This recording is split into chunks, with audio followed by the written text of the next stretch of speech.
नागपुरात अजित पवारांच्या राष्ट्रवादीकडून निवडणुकांसाठी गाणं लॉन्च करण्यात आलंय। मुस्लिम मतदारांना डोळ्यांसमोर ठेवत राष्ट्रवादीमध्ये हिंदी उर्दू मिश्रित असं हे गाणं आहे। अम्मी अब्बू आपली घडी, आई बाबा आपली घडी असे या गाण्याचे बोल आहेत। घडी निशान प्यार का, घडी निशान यह रोजी रोजगार का असाही उद्गार यामध्ये आहे।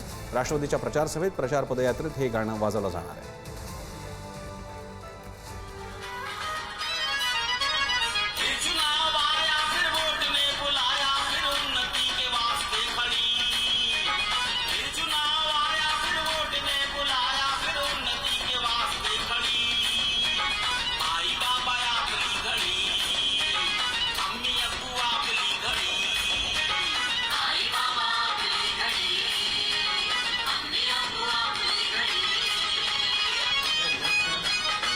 रोजच्या कामाकरता म्हणून घड्याळ ही वापरल्याच जाते। चौकीदार ही घड्याळाचा आसरा घेतल्याशिवाय राहूच शकत नाही। म्हणून आम्ही म्हटलं आहे ना, किसी की हम सुनेंगे, हम तो बस घडीच चुनेंगे। म्हणजे आम्हाला कोणाची ऐकायची आवश्यकताच नाही आहे। आमच्या या महाराष्ट्रातल्या मतदारांना घड्याळ हे चिन्ह हेच त्यांना निवडायचं आहे, कारण की या पूर्ण महाराष्ट्राच्या जनतेसाठी घड्याळच हे सगळ्यात काम करणारं आणि जनतेला न्याय देणारं जर कोणतं चिन्ह असेल तर घड्याळ आहे।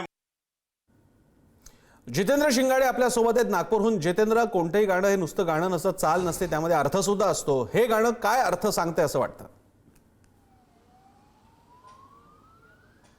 नक्कीच प्रसन्न सर, कारण निवडणुकीची रणधुमाळी सुरू असताना अजित पवारांच्या राष्ट्रवादीकडनं नागपुरात हे गाणं लॉन्च करण्यात आलेलं आहे। आणि महत्त्वाच्या दोन गोष्टी म्हणजे एक तर हे गाणं हिंदीत आहे। नागपुरात मोठ्या प्रमाणात हिंदी भाषिक असल्याने आम्ही हा हिंदी गाणं तयार करण्यात आल्याचं राष्ट्रवादीच्या पदाधिकाऱ्यांचं म्हणणं आहे, कारण प्रशांत पवार प्रवक्ते आहेत, यांनी हे गाणं लॉन्च केलेलं आहे। त्याचबरोबर दुसरं महत्त्वाचं म्हणजे अम्मी अब्बू आपली घडी, त्यामुळे मुस्लिम मतदारांना आपल्याकडे आकर्षित करण्यासाठी हे गाणं लिहिलं असल्याचं आणि प्रचारित करत असल्याचं यातून स्पष्ट होतोय।